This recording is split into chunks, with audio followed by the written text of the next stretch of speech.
Paul launches himself very quickly into the subject of suffering as he commences this epistle. And suffering is a major part of what he wants to write about to the Corinthians. And so we're going to come back to it several times over. But in verses 3 to 7, we saw two particular issues. And the first one being the compassion of God for us. Verse 3, blessed be the God and Father of our Lord Jesus Christ, the Father of mercies and God of all comfort. And we see that God is not indifferent to our suffering, and this includes all forms of suffering. So suffering, obviously, such as bereavement, depression, loneliness, illness, etc.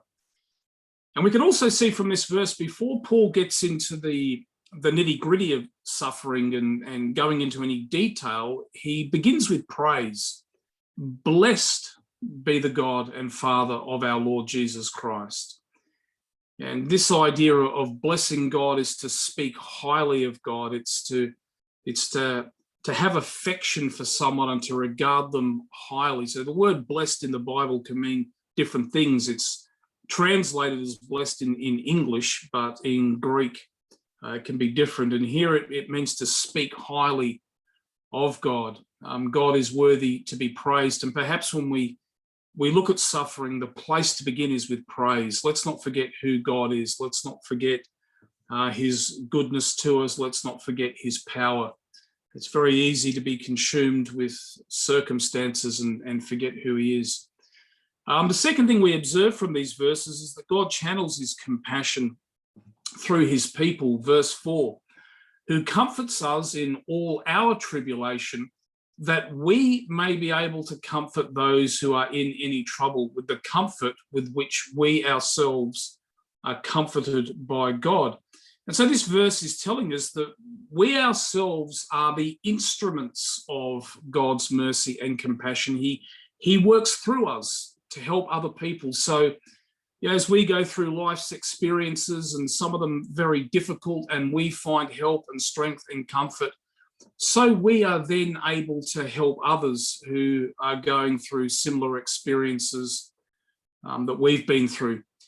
So for example, if a lady loses a baby, who better equipped to help her, to minister to her, than another woman who has also lost a baby?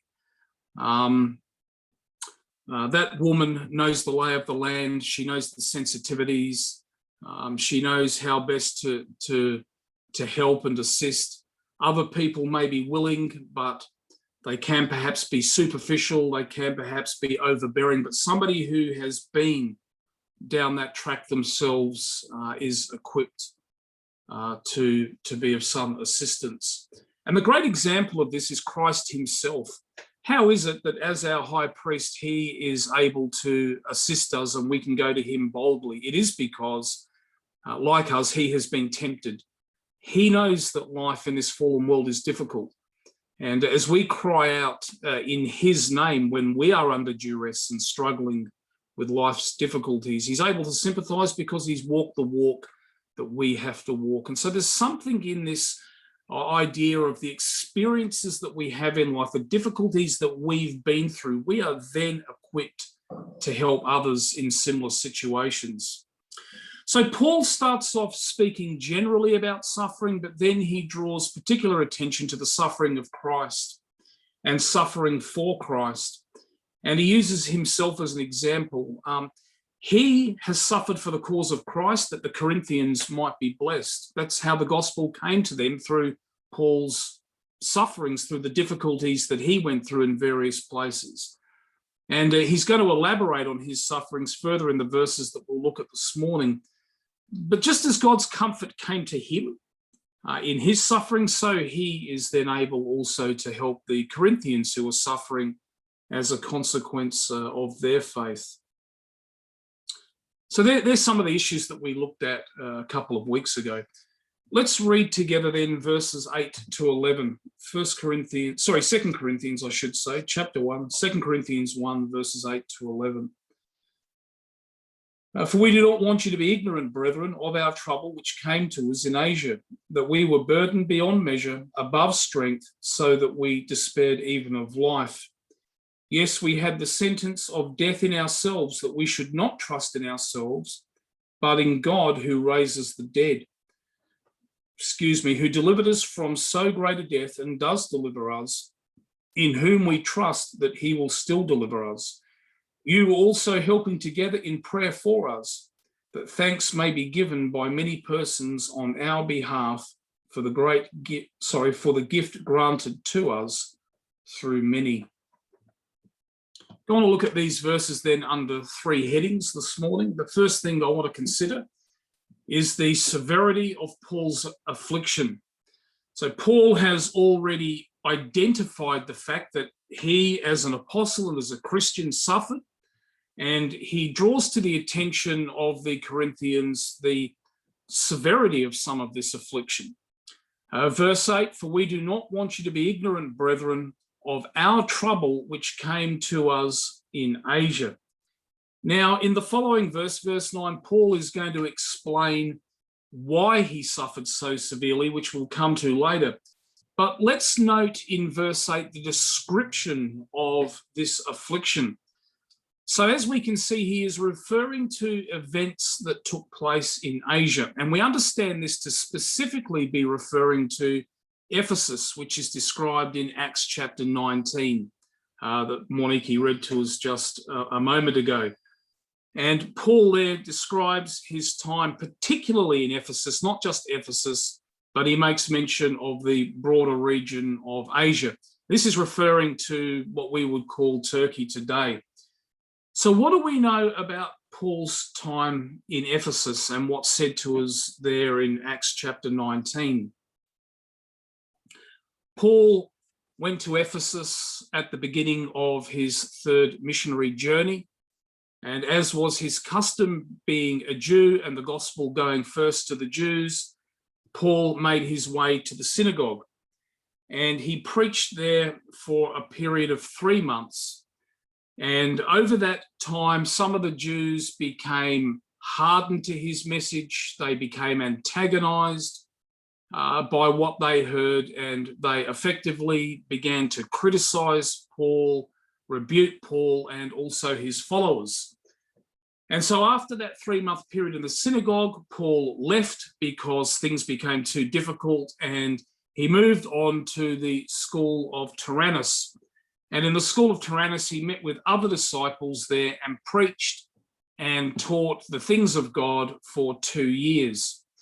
Now, you will remember from that passage in Acts chapter 9 describing Paul in Ephesus that some of the more unusual miracles that we find performed through the apostles occurred at Ephesus.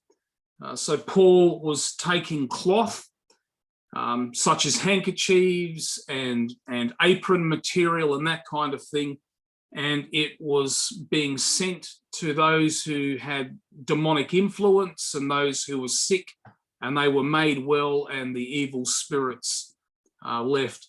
And in recording these events in Acts chapter 19, Luke makes the point that these were really unusual miracles. It wasn't even common for the likes of the Apostle Paul to do this sort of thing. Now, Ephesus, as I'm sure most of you will know, was an epicenter of idolatry. It was the place where the Temple of Diana was located. Again, Luke mentions Diana's temple in Acts chapter 19. Diana was essentially worshipped through fornication with prostitutes, male and female prostitutes. She was the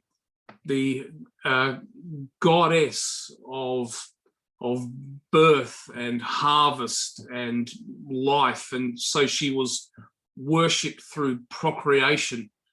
And it was known as a sensual place, a place of debauchery. Corinth was actually a similar kind of place.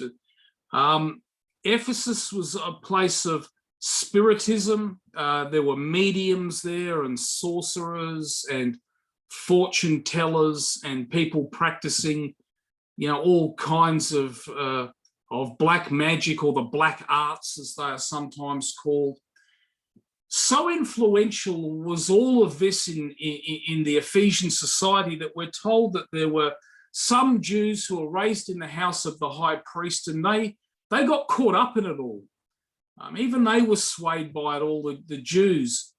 And when Paul turns up on the scene and he is performing these unusual miracles, some of these Jews really got caught up in that as well, and they were so impressed by Paul and his ability to cast out demons through pieces of cloth, and the sick were made well, that they tried to do the same thing. They tried to imitate him, and as we saw in that reading, they did so with devastating results. They had some terrible spiritual encounters where these demons actually turned on them and afflicted them. So it's a highly charged spiritual environment. But in this highly charged spiritual environment, and there's a lot of confusion and a lot going on, spiritually speaking, people were actually being saved. The gospel was going out in Ephesus and further afield in Asia, and a good number of people were actually coming to a knowledge of the truth by the grace of God. And this itself had quite a profound effect in Ephesus. So you have this hub of idolatry and fornication, and people made money out of it.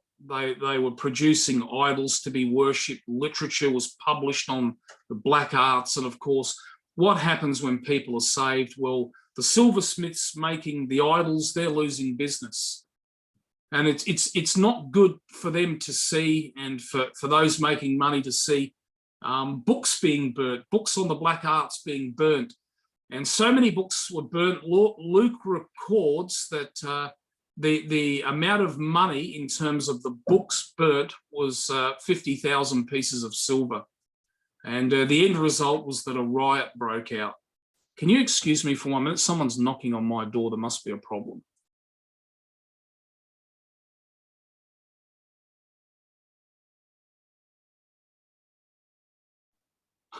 False alarm. I don't know what it was. Might have been the dog's tail on the door. Who knows? So the end result of all of this going on in Ephesus was that a riot broke out. People are being saved, but there's also a lot of resistance to what's going on. And so we read in Acts chapter 19, 24 to 27, for a certain man named Demetrius, a silversmith who made silver shrines of Diana, brought no small profit to the craftsmen.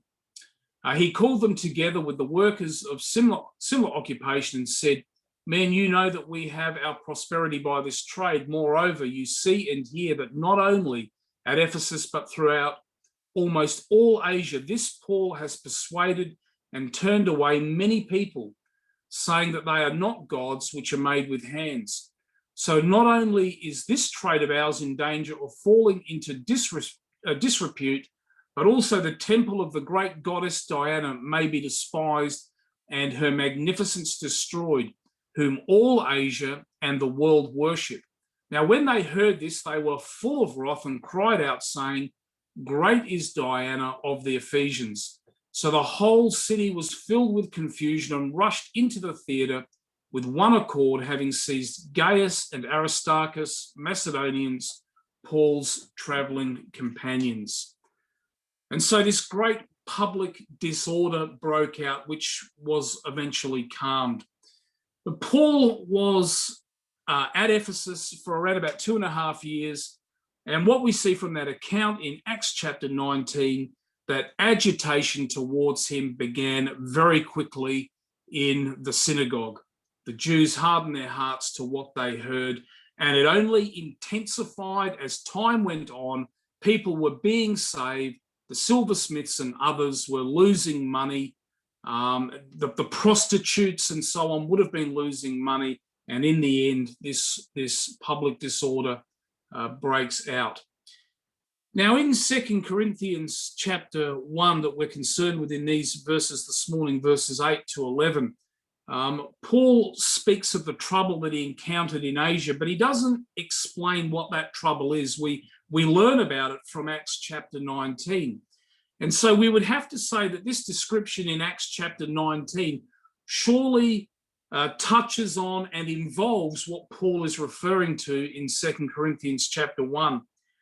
But I want to make the point this morning that there were other things that would have been fed into this situation. Now, they were not the cause of the trouble, but they're certainly part of the picture in terms of what was going on. And I would say that they would have exasperated the kind of affliction that Paul experienced while at Ephesus. Now, we are told that he reasoned every day with people in the school of Tyrannus. That may very well have been the case also in the synagogue. But every day he reasoned in the school of Tyrannus, and he was there for around about, we're not certain, commentators differ, but around about 2.5 years. 2.5 years of publicly teaching and engaging with people on a daily basis. I get tired with 2 sermons, a Bible study. We used to have the youth groups and pastoral visitations. Paul was at it non-stop. That surely had a telling effect upon him as a person. Very easily do we get tired and run down, and that only exasperates other challenges that we face. We also know at this time that he was engaged in his trade of tent making. We know that from Acts chapter 20 and verses 33 and 34. He addresses the Ephesian elders in Acts chapter 20, and he says to them that he didn't covet anything that they owned, their possessions or money, but rather he worked with his own hands to provide for himself.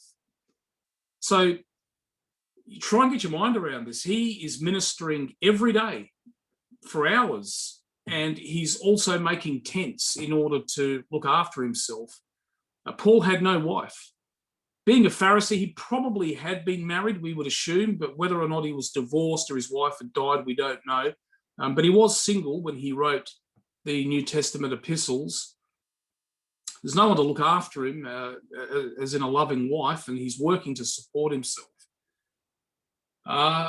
There is also then the issue of the thorn in the side, and I'll make mention of this further in the sermon. 2 Corinthians chapter 12. We don't know what the thorn was, but it made life difficult for him. I would say that all of the pressure in all of its forms was having an incredibly telling effect upon Paul. I would say that the pressure was intense, and I would say it was relentless. Look at how he describes it in verse 8. We were burdened beyond measure, above strength, so that we despaired even of life. Now, Paul indicates that he wasn't alone. He speaks in the plural,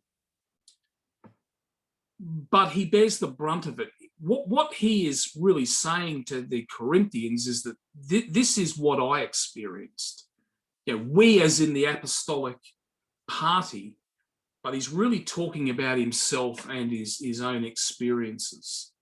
And later on in 2 Corinthians, and again, I'll make mention of this in a moment, he speaks about what he specifically endured.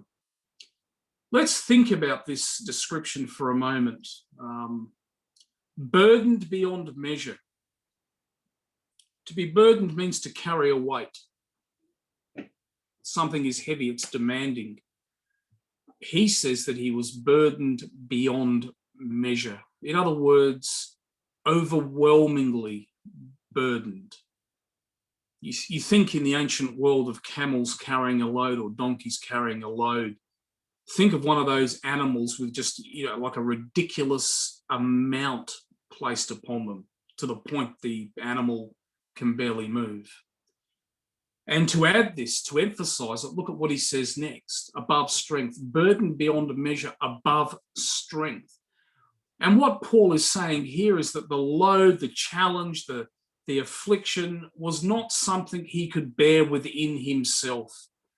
The ministry required of him more than what he could physically, emotionally, and spiritually sustain. It was actually beyond his capacity. And something else I think feeds in here when we look at his language in this description. We know from elsewhere that Paul was not constitutionally a strong man. He describes himself in 2 Corinthians chapter 10 and verse 10 as being physically weak. On the second missionary journey, in Lystra, Paul says that he was stoned, and stoned to the point that people thought he was dead. Could you imagine not just the event itself and the effect that it had on him at the time, but even, months and years in the future from that? What did that do to him physically? What did that do to him psychologically? He was stoned to within an inch of his life, but he survived. He's not physically, constitutionally a strong man. And yet look at what he's going through at Ephesus. And then he says he despaired even of life. Doesn't mean that he was suicidal, but the trouble and the consequent suffering took its toll. He'll say in a couple of verses ahead that we'll look at in this sermon that it was like carrying a death sentence. That's how he felt. Job got to this point where he despaired of life. Elijah got to this point. We see it in the Psalms. In a sense, it's with little wonder, Paul could say, for me to live is Christ and to die is gain. Not that Paul was looking to bail out. And Paul recognized that there was fruit from his ministry while he was here on earth, but surely he really looked forward to the day when he would be delivered from this world's trouble. At times he had the most severe affliction. He bore a tremendous load as he ministered for the glory of God. And so the language that we find in verse 8 is very strong. We don't find Paul speaking like this anywhere else. He is very much here wearing his heart upon his sleeve, as we might say. We don't know all that he went through. We have the account in the book of Acts. Paul refers to suffering beyond measure here in 2 Corinthians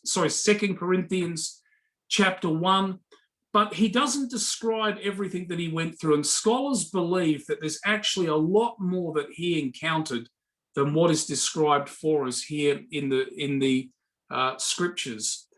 The Corinthians were aware that he had been through trouble. We know that they prayed for him, but they don't even seem to understand the severity of it. They know there was trouble, that he was afflicted, but they don't understand how severe it is. And even though Paul doesn't describe it in detail, he does want them to have some understanding that his life was extremely difficult at times, burdened beyond measure, above strength, despairing even of life. In chapter 11, he does give some further indication of the kind of struggles that he encountered as a minister of Jesus Christ. Just listen to this. So this is chapter 11, reading from verse 24. From the Jews 5 times I received 40 stripes minus 1. 40 lashes on 5 occasions, 39 lashes on 5 occasions. 3 times I was beaten with rods. Once I was stoned. I referred to that at Lystra, where he nearly died. 3 times I was shipwrecked. A night and day I have been in the deep, in journeys often, in perils of waters, in perils of robbers, in perils of my own countrymen, in perils of the Gentiles, in perils in the city, in perils in the wilderness, in perils in the sea, in perils among false brethren, in weariness and toil, in sleeplessness often, in hunger and thirst, in fasting often, in cold and nakedness. beside the other things, what comes upon me daily, my deep concern for all the churches. Paul wants them to know he had some exceedingly difficult times as a minister of Jesus Christ. Now, obviously, some of these experiences are unique to him as a person and his calling. Nevertheless, and this really is the point that has to be made, affliction will come to us all. It's not going to come to us in exactly the same way that Paul suffered, but it will come to us. And there are times in life when it will be severe. It won't always be severe. Some affliction is more moderate, but sometimes life will be exceedingly painful. So that's the first thing I want to draw to your attention. The second thing I want us to consider is the reason for Paul's affliction. The reason for Paul's affliction. Now, there are many reasons why God afflicts, and he accomplishes many different ends through affliction. Peter says in his first epistle in chapter 1 that affliction is to faith what fire is to gold. In other words, it purifies, it cleanses, as it were, it burns up the dross. Job makes the point in his affliction that God was refining him like gold. It's interesting with Job, God never provides a reason for his suffering, yet Job himself knows that God is at work in his life and says that he's refining him like gold. But Paul points out with regards to his own suffering in verse 9, yes, we have the sentence of death in ourselves, that we should not trust in ourselves, but in God who raises the dead. And so Paul here provides a divine rationale for what he has experienced and would experience in the future, that we should not trust in ourselves. In other words, God was dealing with a spirit of self-sufficiency, that Paul would not trust in his own abilities and his own resources, but rather trust in God. Self-sufficiency, of course, is contrary to faith. And it's obviously an issue in Paul's life, but it's the natural disposition for all of us. It's something we all need to unlearn. We all like to think we have it together. We all like to think that if we are successful or fruitful in some way, then we deserve recognition. Conversely, like Job's friends, if others have trouble or even don't bear the fruit or the success that we don't have, then quite obviously they're lacking, or maybe they're hypocrites, maybe there's sin in their lives and they need to be dealt with. Self-sufficiency is the fruit of pride, and pride is an issue for all of us. The Puritans used to like to say that pride is like a mother to other sins. It gives birth to all kinds of other sins: self-righteousness, self-sufficiency, criticism, judgmentalism, gossip. All kinds of sins emerge out of this mother of sin, pride. Now, you think about this in terms of Paul's life. He was an eminently gifted man intellectually. He was called to this very high office, kind of as the senior apostle. And so he had a particular status which was acknowledged by others. So Paul is kind of, in a certain sense, he's a man above other leaders, and yet, like all men, he is also fallen. Paul had his weaknesses. Paul had propensity towards certain kinds of sins, and he acknowledges that God brought this trouble into his life so that he might trust in him and not in himself. This trouble was no ordinary trouble, but it was trouble beyond what he could ordinarily manage. And he had no choice but to cast himself upon the Lord. This affliction was a death blow to any sense of pride. Now, pride is something that the Corinthians needed to get to grips with. It's something that they needed to understand. They needed to understand it in their own context. Paul says of the Corinthians that they lacked in no spiritual gift.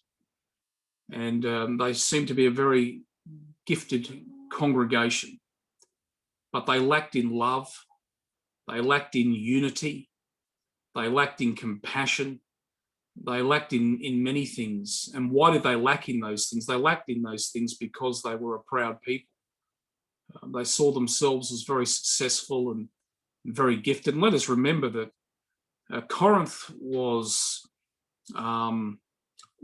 financially a very good place to live, because it was a port, it was a place of commerce, and probably, a good number of the Corinthians were wealthy people. Well, not probably, they were.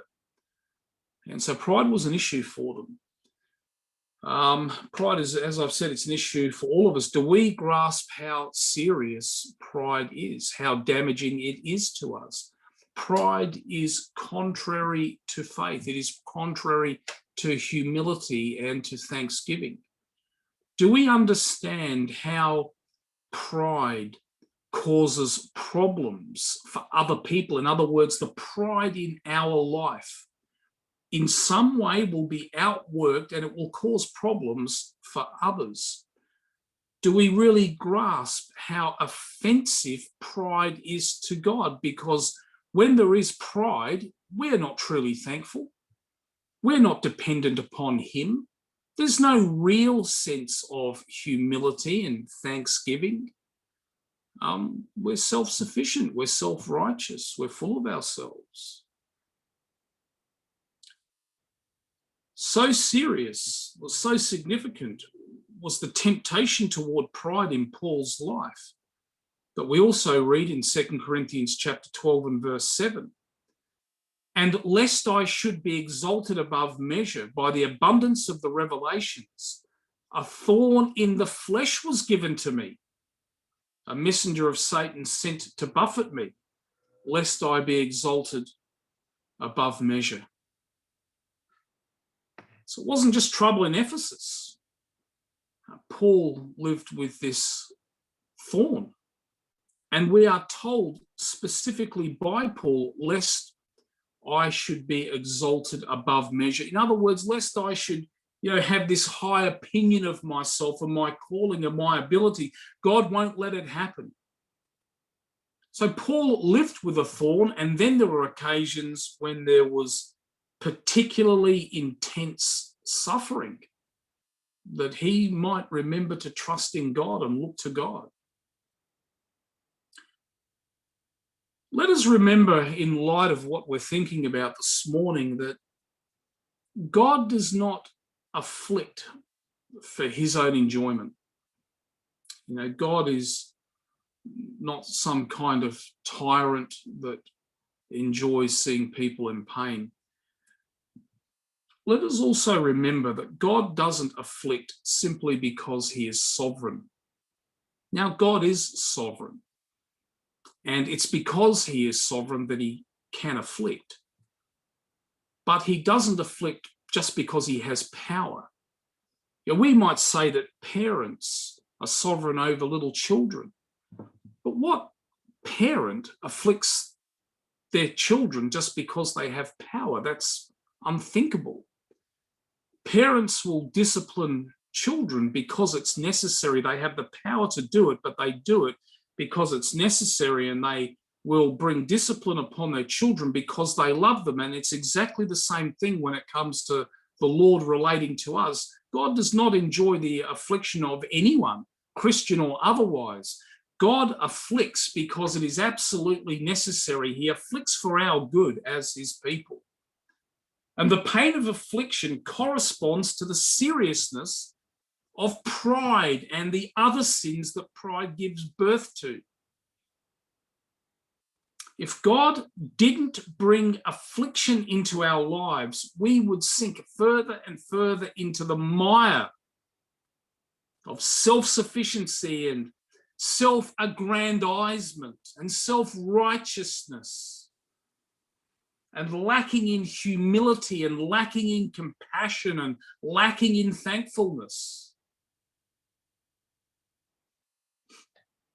Affliction teaches us that our resources are not enough, that we're not as good as we would like to think we are, and we can't just deal with our problems within our own strength and our own wisdom, and we can't just overcome temptation ourselves, and we can't just put away discouragement. Affliction teaches us in the innermost being of our core that we need God. Whatever the affliction might consist in, and God uses all kinds of things to afflict. It causes us to look outside of ourselves to Him. You know, when we suffer, we know that we need God. We love those periods where our lives are lived out in the sun, as it were. The green pastures, we love them, and they're good, they're blessings. But it's not healthy for us to stay in those kind of situations. They very easily lend themselves to an atmosphere of complacency and ease and comfort and pride and all of those subsequent sins. When we suffer, we know that we need God. It's when we suffer that we cry out to Him. It's when we suffer, we know we need His grace, we need His strength, we need His wisdom, we need His comfort. Suffering is the soil which grows humility and dependence and thankfulness. Suffering is the soil which matures faith. Paul needed to suffer. The Corinthians needed to suffer, and they were suffering. That's what Paul is talking to them about, suffering. And you know, you and I also need to suffer. And some of us are suffering, aren't we? A number of us have health issues and fairly significant health issues. And I dare say, even though we're only a smallish congregation, I dare say there's a good number of us are suffering in ways that nobody else knows of. And we don't like it, and we don't have to like it, the suffering itself, but it's good for us. I want to say to each one of us this morning, don't be concerned in a sense if you find yourself afflicted and feeling helpless and wrung out, and you know you are in a place where you cast yourself upon God in helplessness. On the contrary, I would say be concerned if you never find yourself in that kind of place, because God disciplines those whom He loves. It's not a very nice way of putting it, but the bastard child, He doesn't discipline in the same way. They may go through difficulties in life, but there's no sanctifying effect of their suffering. God afflicts His people because He loves them. He afflicted Paul because He loved Paul. He afflicted the Corinthians because He loved them. They had a lot to deal with in terms of sin in the congregation. And suffering was for their good, and suffering is for our good as well. Well, my third and final point this morning is the deliverance of Paul's affliction. Thirdly, the deliverance of Paul's affliction. So this trouble that Paul experienced in Ephesus and Asia, he likens it to a death sentence. Verse 9, yes, we had the sentence of death in ourselves, that we should not trust in ourselves, but in God who raises the dead. So he likens the affliction to a death sentence, and he also likens the deliverance to a resurrection. So acute can affliction be. It's like living in an atmosphere of death, or in a state of death. That's what Paul means. And the God who raises people to spiritual life, that's what salvation is. It's a spiritual resurrection. The God who raises people to spiritual life, the God who will raise our physical bodies in the consummation, is also the God who raises us up from our suffering. So he likens deliverance to a kind of resurrection. And he's arguing here from the greater to the lesser. God literally raises the dead to life. So he also raises his people up out of their experiences of suffering. And so in Paul's particular situation that we read of in Acts chapter 19, that he refers to here in 2 Corinthians chapter 1, Paul didn't remain in Ephesus. He didn't remain in Asia.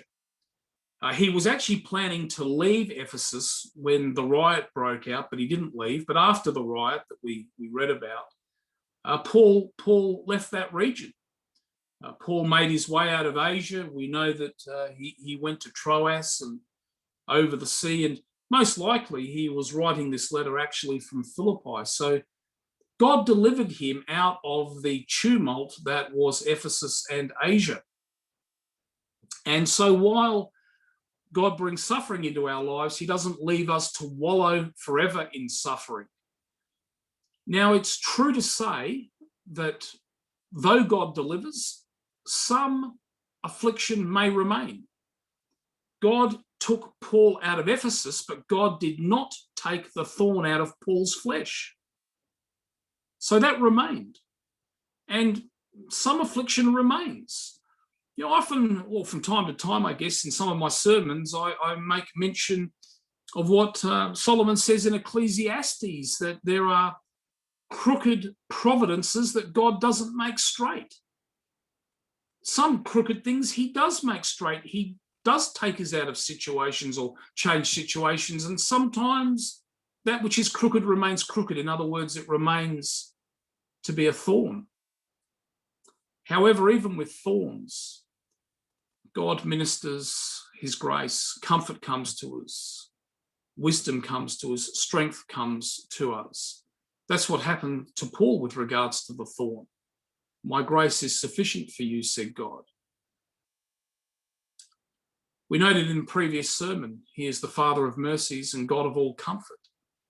And so the point to this is whether or not God completely delivers or whether grace comes to us, we do not live in a state of continual affliction without any kind of help or without any kind of respite.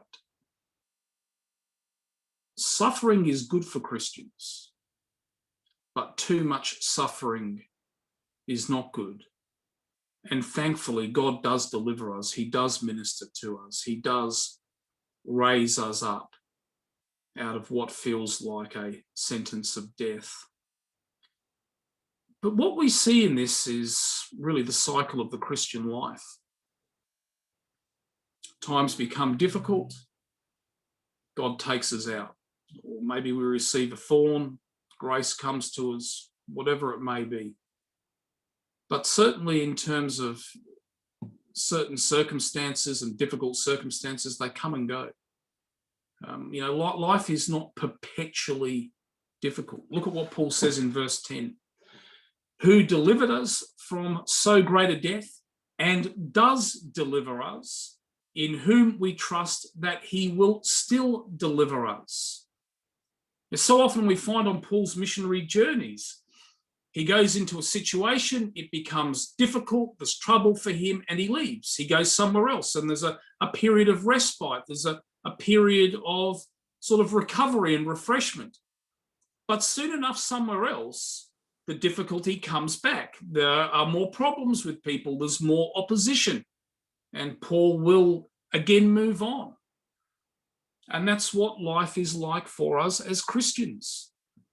God has delivered us in the past. We trust him to deliver us from maybe present things that we are going through. And we trust him also in the future when trouble arises again, that he will also deliver us. The point here is to say that we never get to a stage in life when we will somehow be trouble-free. It's not all trouble. It's not all affliction. I've made that point. But we never get to a stage in life when it's just all rosy. And the reason why we never get to that stage is because we never get to a stage in life when we are free from sin. Pride will always be an issue. And all of those consequent sins that emerge out of pride, they will always be issues to some degree.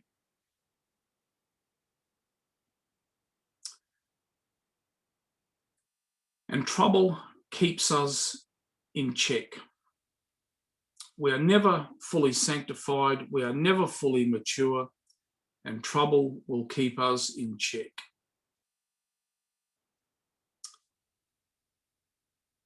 And thankfully, we never get to a point in life when God ceases to minister to us, ceases to deliver us at the right time, ceases to give us the grace and the help that we need. Now, just one final thing I want to quickly look at before we conclude, and that is verse 11. Paul mentions something really important. He expresses appreciation for the Corinthians. They knew that he had been through a difficult time. They don't know the extent of it all, but they knew that he'd been through a difficult time in Asia, and while that was underway, they prayed for him. Verse 11, you also helping together in prayer for us, that thanks may be given by many persons on our behalf for the gift granted to us through many. So this church at Corinth had its problems, and Paul has to rebuke them. He'd written his first letter and he'd written subsequently. And then we have this second letter. And there were some at Corinth who were opposed to Paul. They don't seem to like him and accept his apostleship. But things were beginning to turn in that congregation. This letter is quite different to the first letter. And that the Corinthians still had a way to go, but things had turned. And the church were praying for him, and he's very appreciative of their prayers on his behalf. And so it would seem that some who were hostile no longer. They prayed for him and God answered their prayers. And many other believers could see that their prayers were answered, and they too were thankful to God for God's deliverance. So the Corinthians had a part to play in what was going on in Paul's life through their prayers. And so just to make some application for us, just a bit of a primer here on the subject of prayer. In the previous sermon, we considered the fact that God will use our experiences to minister to other people. When other people suffer, there will be times when we can get alongside and we can use our experiences to help them to minister to them. Sometimes, however, we may not be able to get alongside people who are suffering. It may not be appropriate for us to get alongside. We may not be the right person. Providentially, we may be hindered. We may have a dear friend who's suffering, but they're some distance away from us, or we may legitimately not have the time. We may have too many things that we are dealing with ourselves. So sometimes we can't get alongside people who are going through trouble, but what we can always do as Christians is pray for those who are being afflicted. It always helps to know what the affliction involves and to know their circumstances for us to pray in depth. But we don't need to know everything. And sometimes it may be drawn to our attention through a prayer meeting or through a conversation or whatever, that a particular person or people are suffering affliction. And we don't need to know everything to pray for them and to pray fruitfully for them. When people suffer, we can pray that God would keep them, that God would bless them, that God would impart to them his grace, his wisdom, his strength. We can pray that God would use this situation to sanctify them, and that's something that's often missing, I think, in Christian prayers for the suffering. Sometimes people simply pray, Lord, deliver them, get them out, heal them.